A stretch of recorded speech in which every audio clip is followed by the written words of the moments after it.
Assalamualaikum warahmatullahi wabarakatuh. Perkenalkan, nama saya Muhammad Nian Bastomi dari Universitas Sultan Agung Tirtayasa dengan prodi Ilmu Kelautan dengan NIM 445230041. Di sini saya akan membahas tentang bisnis model kanvas atau disingkat dengan BMC. Nah, apa sih BMC itu? Bisnis model kanvas atau BMC merupakan sebuah strategi manajemen yang disusun untuk menjabarkan ide dan juga konsep sebuah bisnis ke dalam bentuk visual.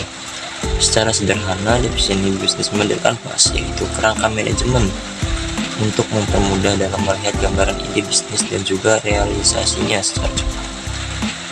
Di bisnis model kanvas ini terdapat 9 elemen dalam bisnis model kanvas ini. Apa sih 9 elemen itu? Kita bahas bareng-bareng. 1. Customer segment atau segmentasi konsumen. Nah, elemen pertama yang wajib ada di dalam bisnis model kanvas yaitu segmentasi konsumen. Apapun jenis bisnis yang Anda miliki, tentukan dulu segmentasi pelanggan dengan tepat dari awal. Anda juga harus menentukan siapa saja yang akan menjadi target bisnis. Segmen pelanggan yang mana berpotensi membeli produk ataupun jasa Anda. Elemen yang kedua yaitu value proposition. Nah, setelah menentukan siapa saja menjadi target konsumen, kemudian Anda harus tahu bagaimana bisnis Anda dapat bermanfaat untuk para pelanggan.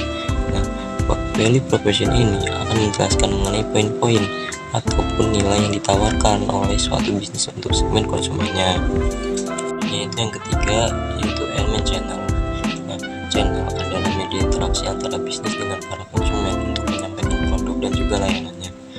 Penentuan channel ini merupakan salah satu faktor penentu kesuksesan dalam menjalankan bisnis. Pikirkan dengan baik channel apa saja yang akan digunakan untuk menjangkau konsumen, misalnya saja dengan menggunakan media sosial, website, dan lain-lain sebagainya. Nah, yang keempat itu ada customer relationship atau hubungan konsumen. Setelah mengetahui dan memahami segmentasi pasar yang sesuai dan channel yang akan digunakan, maka sekarang adalah saatnya untuk menentukan bagaimana bisnis Anda bisa berinteraksi dengan pelanggan, memahami bagaimana cara menjalin hubungan dengan pelanggan supaya mereka tidak mudah berpaling ke kompetitor lainnya.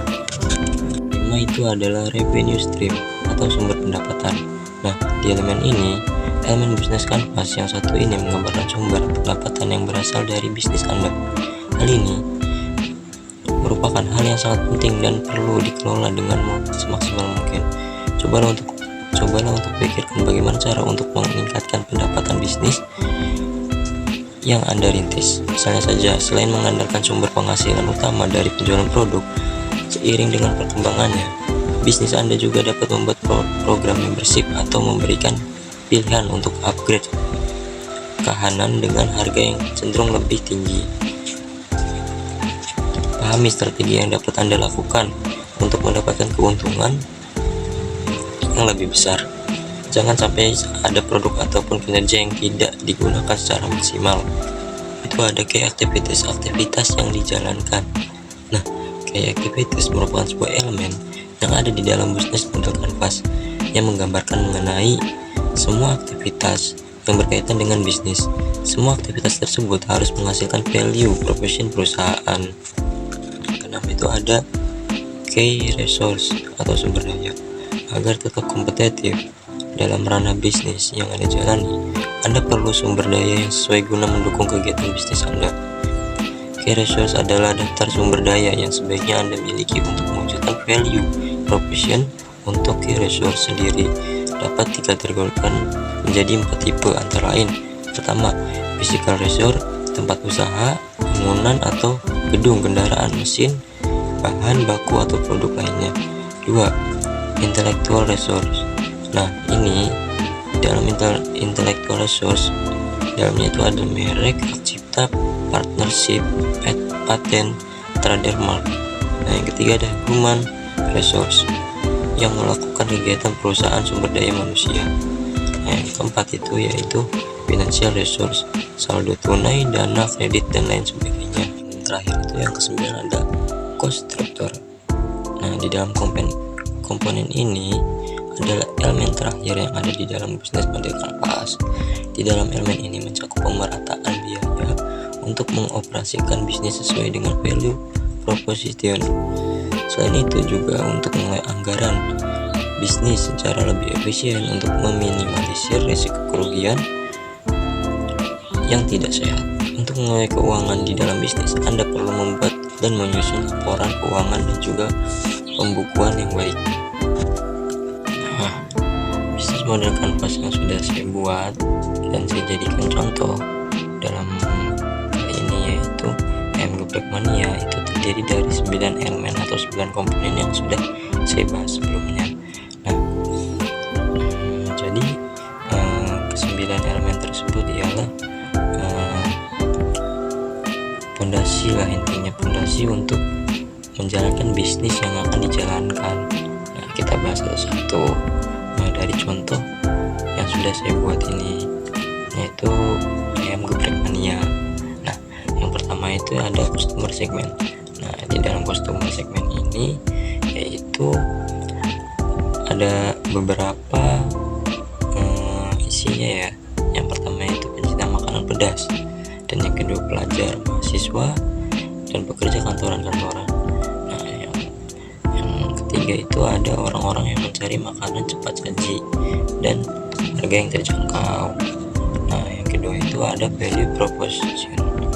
Nah, ayam geprek dengan tingkat kepedasan yang dapat disesuaikan atau istilahnya zaman sekarang bisa request tingkat kepedasan. Nah, yang kedua itu ada rasa gurih ya, rasa yang gurih dan renyah. Dan yang ketiga sudah pasti harga terjangkau.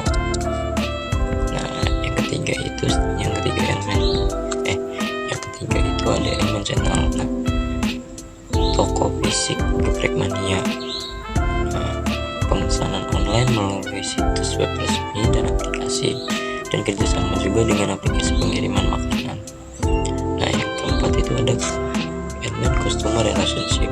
Nah, di elemen customer relationship ini itu ada layanan pelanggan yang ramah dan responsif, dan program loyalitas pelanggan, dan umpan balik pelanggan melalui media sosial. Nah, yang kelima itu ada revenue stream. Nah, revenue stream ini adalah fondasi untuk membangun bisnis berkaitan dengan arus pendapatan. Jadi kita juga mengadakan penjualan ayam geprek dan dihidangkan dengan pendamping. Pendamping ini misalnya kayak minuman atau yang lainnya. Dan yang kedua itu ada biaya pengiriman untuk pesanan online, bisa didiskon atau bisa ada potongan harga kayak di event khusus atau paket makanan untuk acara tertentu. Nah, yang keenam itu ada key activities. Nah, di dalam melakukan key activities ini ada beberapa komponen, yaitu mempersiapkan, memasak, dan mengolah ayam geprek. Yang kedua, menerima pesanan dari pelanggan, dan yang ketiga ada mengemas dan mengirimkan pesanan. Keempat ada menjaga kualitas rasa dan kebersihan. Nah, yang ketujuh itu ada key resources. Nah, key resources itu dalam contoh yang saya buat yaitu ada dapur dengan peralatan masak yang sesuai, kedua koki berpengalaman, ketiga peralatan untuk menggoreng dan mengolah ayam, dan keempat tim pelayan pelanggan. Nah, yang kedelapan itu ada key partners. Nah, key partners ini yang bekerja sama dengan perusahaan atau bisnis ayam geprek mania ini. Contohnya yaitu pemasok ayam dan bahan baku, yang kedua pemasok saus dan bumbu, aplikasi pengirim makanan, kayak dengan penyedia layanan pembayaran. Nah, yang terakhir itu ada cost structure. Nah, di dalam cost structure ini biasanya ada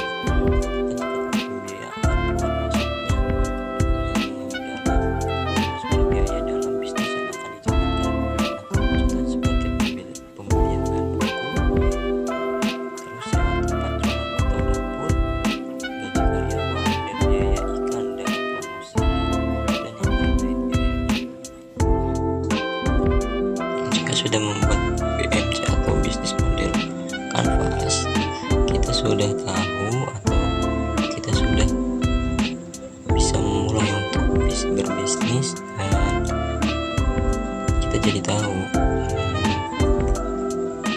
dalam berbisnis itu harus mempunyai rencana atau mempunyai rangka dalam untuk berbisnis, dan itu menjadi kunci untuk kesuksesan dalam berbisnis. Dan dari situ juga kita bisa tahu kekurangan atau kelebihan dalam bisnis